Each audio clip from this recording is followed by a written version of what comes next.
السلام عليكم. اهلا بكم في وصفه جديده وفيديو جديد. ان شاء الله النهارده هنعمل مع بعض ألذ واطعم كيكه بسيسه. هنعملها النهارده بدقيق الذره، كيكه سهله جدا وبسيطه ومن ألذ واطعم الوصفات اللي ممكن تعمليها. الكيكه بتاعتنا النهارده لونها جميل جدا، هشه جدا، طريه مرتفعه. هتنفع بقى ان شاء الله تعمليها للفطار مع كوبايه شاي، وتنفع كمان تقطعيها طرنشات وتحطيها في اللانش بوكس للاولاد عشان المدارس. شايف الكيكه بتاعتنا ما شاء الله. يلا نبدا على بركه الله، نشوف المكونات والمقادير وطريقه التحضير ونقول بسم الله الرحمن الرحيم. اللهم صل وسلم وبارك على نبينا محمد صلى الله عليه وسلم. اول حاجه في المكونات هنشوف الدقيق. انا معايا كوبايه ونص من الدقيق، ده دقيق ذره.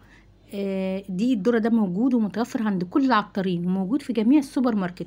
دقيق الذره ده لونه اصفر. دقيق الذره نوعين، لون اصفر ولون ابيض. الكيكه بتاعتنا بتتعمل بالدقيق الذره اللي لونه اصفر. طبعا انا حطيت كوبايه ونص من دقيق الذره، لازم يساويهم زيهم بالظبط كوبايه ونص من دقيق متعدد الاغراض. يعني دقيق الذره قد الدقيق متعدد الاغراض، كوبايه ونص من دقيق الذره كوبايه ونص من دقيق متعدد الاغراض. طيب بالجرام يبقى كوبايه 150 جرام دقيق ذره و150 جرام دقيق متعدد الاغراض. حطيت كمان عليهم رشه ملح بمقدار 2 جرام. احط كيس بيكنج باودر، انا هحط الكيس كله 16 جرام. دي كده كل المقادير الجافه اللي معانا. هنبدا بقى نقلب كل المكونات دي مع بعضها وهنركن الخليط الجاف، وتعالوا بقى نشوف المواد السائله هنعملها ازاي، وهنعملها بمقادير مظبوطه عشان تديني قوام حلو جدا للكيك بتاعي وطراوه، وفي نفس الوقت يكون هش جدا ومرتفع.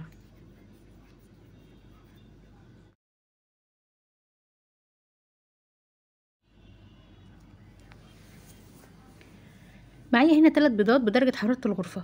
انا استخدمت هنا بيض حجمه كبير.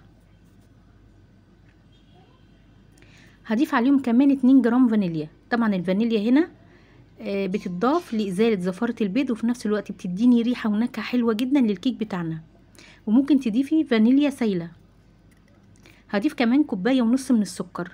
السكر هنا على حسب الرغبة، تقدري حضرتك تقللي السكر أو تزوديه زي ما حضرتك عايزة.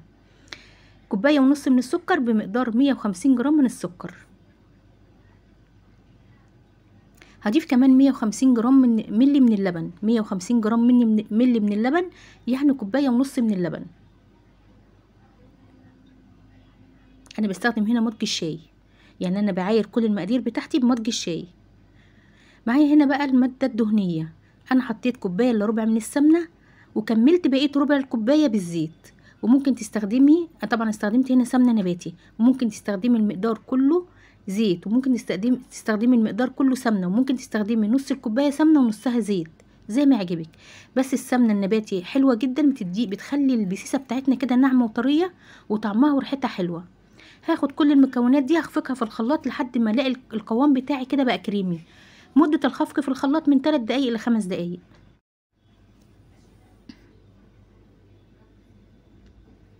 وده كده شكل القوام بتاع الخليط بتاعنا.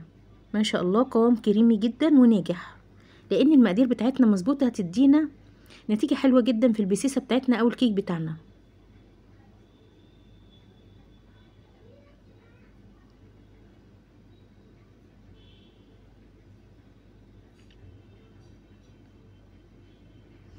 هضيف كل المكونات الجافة اللي احنا عملناها مع بعض، اللي هي عبارة عن دقيق ذرة ودقيق متعدد الأغراض وذرة ملح أو رشة ملح اللي هي 2 جرام، وكيس البيكنج باودر اللي هو 16 جرام. دي كده المكونات الجافة اللي احنا جهزناها مع بعض.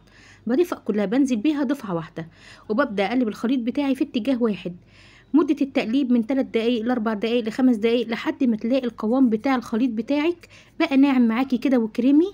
تقدري تتوقفي بقى عن الخفق، وهنشوف بقى هنعمل فيه إن شاء الله.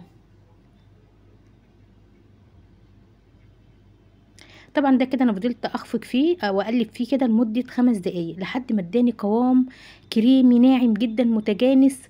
بصراحه يعني شكله حلو جدا وريحته حلوه، يعني ريحته وشكله حلو جدا قبل ما يدخل الفرن. طبعا اثناء ما انا بجهز الخليط بتاع الكيك مشغله الفرن بتاعي على درجه حراره 180 في الرف الاوسط. اي حلويات يا جماعه لازم تدخل، او اي كيكات لازم تدخل على فرن ساخن مسبقا، ما تدخلش على فرن بارد. وده من نجاح الكيك، لانك انت لو دخلتي الكيك بتاعك على فرن بارد الكيكه هتهبط منك. فعشان كده بندخلها على فرن ساخن، عشان البيكنج باودر اول ما بتقابله درجة حرارة عالية بيبتدي يشتغل ويتفاعل بسرعة مع الكيك بتاعنا، وبتبتدي ترتفع وتشوفيها هشة كده قدامك زي ما بتشوفيها في المحلات. طبعا انا بوريكي هنا قوام الكيك بتاعنا او البسيسه بتاعتنا، ما شاء الله شايفه القوام كريمي ازاي. هو ده القوام المطلوب، انك انت لما تاخدي شويه كده وتعملي بيهم خطوط، الخطوط تعلم على الخليط اللي قدامك. معايا هنا بقى دي صينيه 30 في 40، يعني الكميه اللي احنا عملناها دي هتاخد صينيه كبيره. الصينيه اللي قدامنا دي اكبر صينيه في مقاس الصواني 30 في 40. دهنتها دهنه من الماده الدهنيه، دهنتها دهنه بالسمنه النباتي. طبعا السمنه النباتي لما ادهنها بيها برضو بتديني ريحه حلوه وبتديني لون حلو جدا للكيك. وممكن تدهنيها بزيت لو مش عايزه تدهني سمنه. زي ما انت شايفه كده بخبطها خبطتين او 3 عشان اخرج منها فقاعات هواء، وفي نفس الوقت تتساوى مع بعضها كده في قلب الصينيه. وهدخلها زي ما قلت لك في فرن ساخن مسبقا في الرف الاوسط على درجه حراره 180 في الرف الاوسط. بعد طبعا ما حسيت ان هي خدت لون من تحت، فتحت عليها الشوايه خدت لون.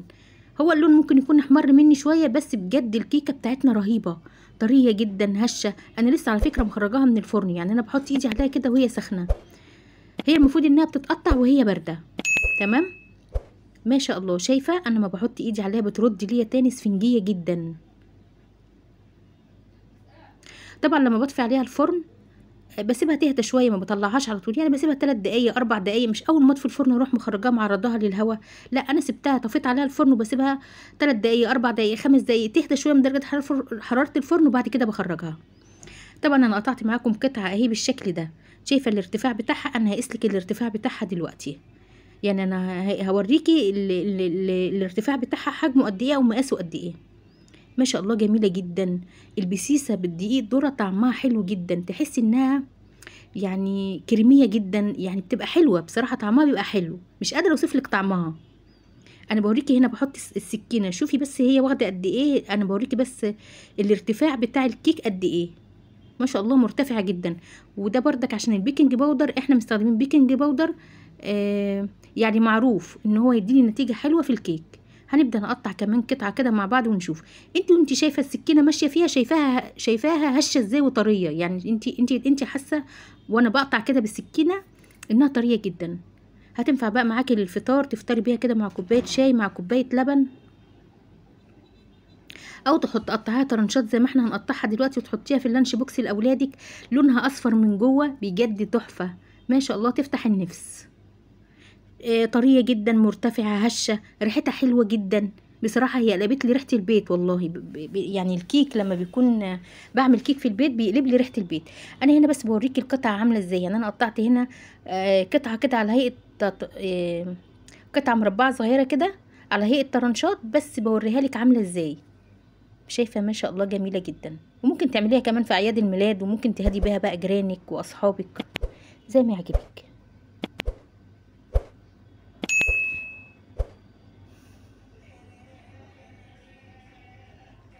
طبعا لو وصلتي بقى معايا لحد المقطع ده، حضرتك قولي لي بتتابعيني من اي بلد. وطبعا ما تنسونيش بقى في اللايك والشير والاشتراك في القناه وتفعيل الجرس، دعمكم شرف كبير ليا.